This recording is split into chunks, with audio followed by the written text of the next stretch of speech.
केवल ये देखिए कि ये कह रहे हैं कि टेम्पू, मोटरसाइकिल और स्कूटरों के कागज भेजे हैं। यहाँ से यहाँ तक लाइन लगी हुई है गाड़ियों की। आप ये बताइए इसमें कौन सी एम्बुलेंस है, कौन सी मोटरसाइकिल है और कौन सी है? 1100 से ऊपर बसें, 1100 से जब चुनाव होते हैं तब ये सरकार नहीं देखती है कि इसमें बीमा फिटनेस है कि नहीं। जब चुनाव होते हैं तब इनको अधिग्रहण किया जाता है, तब कोई नहीं देखता ड्राइवर पर लाइसेंस है या नहीं है, तब ये कहाँ चले जाते हैं नियम। और आज ये नियम कैसे हो गए? यानी केवल ये हाँ, तो वहाँ से आएगा कि भाई इस रूट से जाना है। भैया मेरे आपके सरकार सवेरे से टीवी पर भाषण दे रही है कि हम 1000 की अनुमति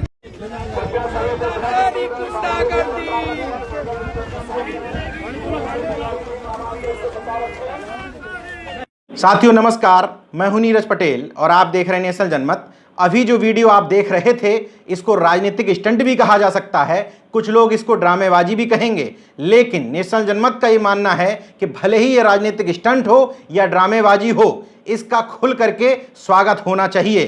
क्योंकि इस वीडियो में दिख रहे शख्स का नाम है अजय सिंह लल्लू और ये कांग्रेस पार्टी के उत्तर प्रदेश के प्रदेश अध्यक्ष हैं, खुद भी विधायक हैं। इनकी पार्टी कांग्रेस केंद्र में विपक्ष की भूमिका में है। इसका मतलब ये खुद भी राजनीति करते हैं और इनकी पार्टी भी एक राजनीतिक दल है। तो क्या आप इनसे राजनीति की उम्मीद नहीं करेंगे? फर्क ये है कि राजनीति किस स्तर पर की जा रही है, राजनीति के घटिया तक स्तर तक, या वो राजनीति मजदूरों से जुड़ी हुई राजनीति है।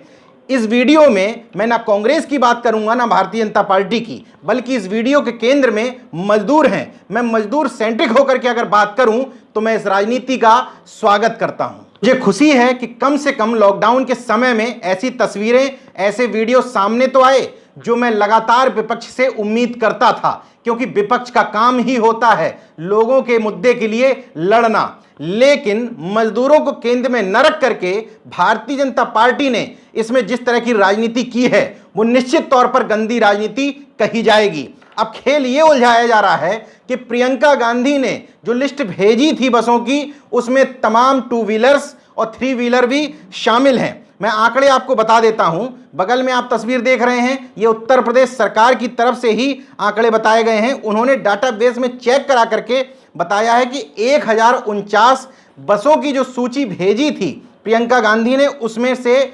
879 यानी कि 879 बसें हैं, 31 ऑटो 3 व्हीलर हैं और 69 यानी कि 69 ट्रक, टाटा मैजिक और एम्बुलेंस के नंबर हैं।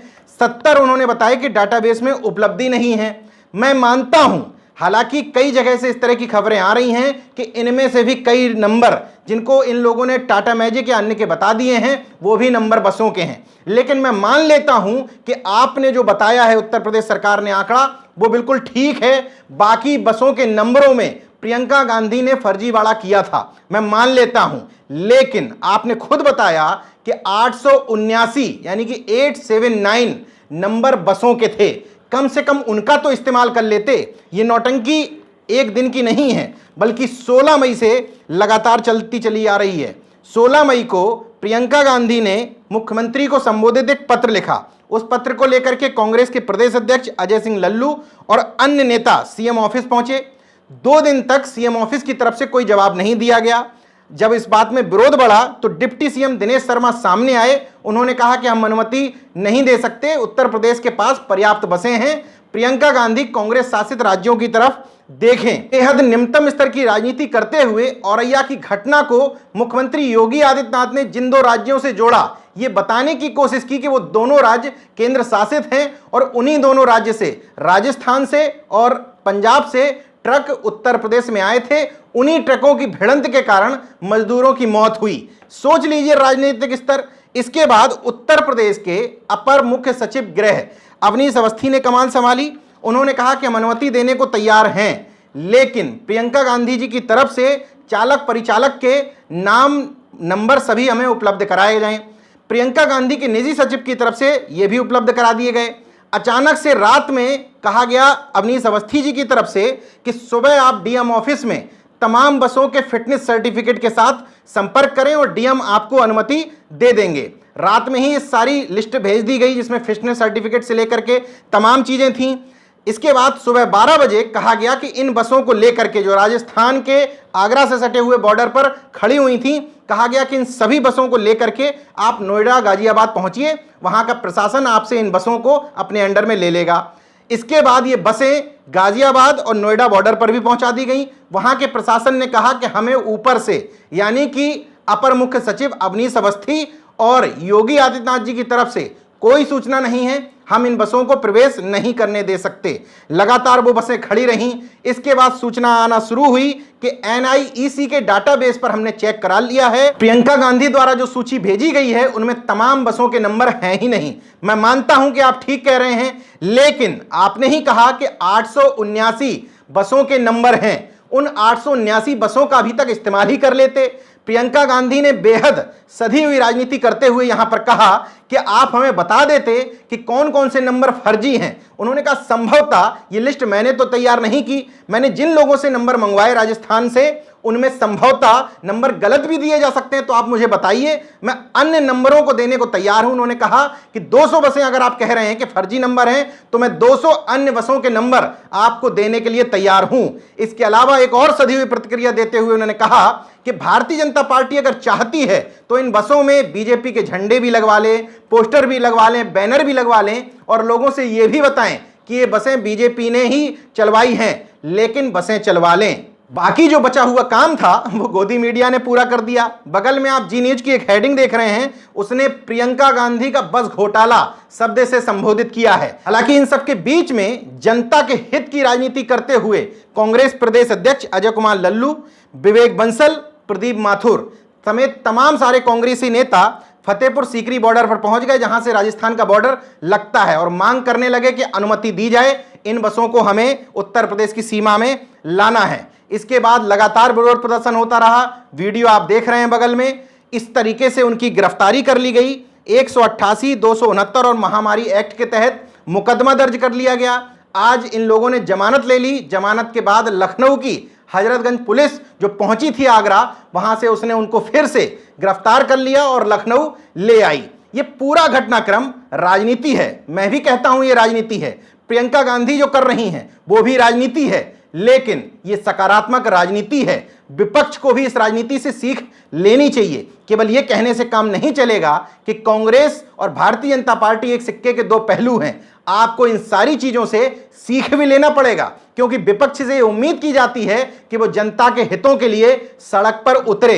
पूरे लॉकडाउन पीरियड के दौरान अजय कुमार लल्लू का जो वीडियो और जो तस्वीर वायरल हुई है, ऐसा किसी भी विपक्षी दल की तरफ से सामने नजर नहीं आई। मैंने अखिलेश यादव के उस कदम की भी तारीफ की थी जब उन्होंने औरैया में मरे मजदूरों के परिवारजनों तक 1-1 लाख रुपए का सहयोग देने की बात की थी, और बाद में कुछ चेक भी सामने आए कि उन्होंने पहुंचा दिए हैं। मैं इसका तहे दिल से स्वागत करता हूं, लेकिन विपक्ष का नाम ही होता है सड़क पर उतरकर राजनीति करने वाले, और ये राजनीति मजदूरों के हित में हो रही है। इसलिए मैं पूरी तरीके से विपक्ष के साथ खड़ा हूं। जो आरोप लगाना है वो आरोप लगा लीजिए। अब त्रुटि की अगर मैं बात करूं तो भारतीय जनता पार्टी दूध की कितनी धुली है, मैं एक घटना से आपको याद करा देता हूं।